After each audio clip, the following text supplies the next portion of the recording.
Congressman, thanks so much for being here this morning.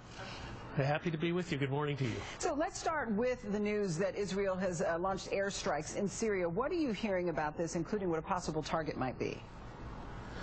Well, you know, I'm hearing what you're hearing, and that the target most likely is the air defenses that the Syrians have built up, perhaps the missile capability they have built up, not the chemical weapons themselves, because obviously that would be counterproductive to actually disperse those materials with a bombing activity.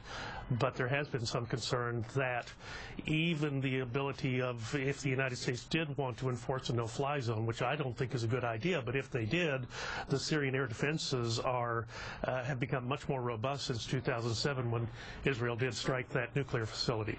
Well, you say that you don't think issuing a no-fly zone is a good idea. What do you think are the best options here for the White House if they choose to get committed in Syria? There are no good options. I do know, from personal experience, my son was in the Air Force when the no-fly zone was enforced over Iraq. I mean, it is, people look at that and say, well, it's not really like we're going to war, but in fact it is. I mean, this is certainly seen as a bellicose statement by one nation to another if you are in fact taking control of the airspace in their skies. So, and we saw in Libya, in the early days of that no-fly zone, a jet went down, and we were fortunate to get the pilot back, but just because you don't have boots on the ground, you can end up with boots on the ground whether you intended to or not. Now, switching topics, the NRA's annual convention is going on right now in your home state. A recent survey out of Rice University found that 90% of people polled in Texas support universal background checks for gun buyers, it shows, and nationwide as many as 90% of Americans and 74% of NRA members support background checks. So why are you opposed to this if it seems that the public tide is in favor of it? Well, you just look at the data that's available, and this is not me. This was published in the New York Times several weeks ago.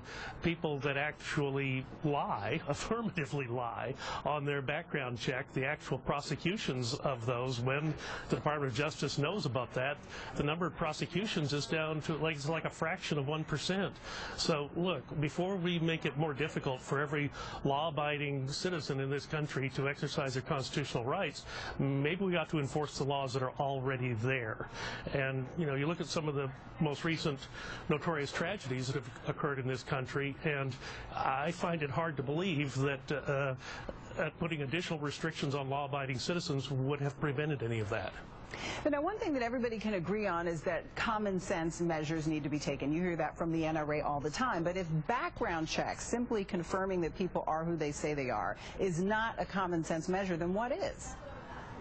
Well, look, again, it's the issue of you have these measures in place, but when you do find that people are not being truthful, they're not prosecuted. So why in the world do you create more laws that you're not going to enforce? I mean, who does that affect? Not the criminal, but it does put a bigger burden on the law-abiding citizen. And let's face the facts: 99.999% of gun owners in this country are responsible, good citizens. Why in the world are we making them the targets of our legislative activities? All right, Congressman Michael Burgess, thanks so much for being here this morning.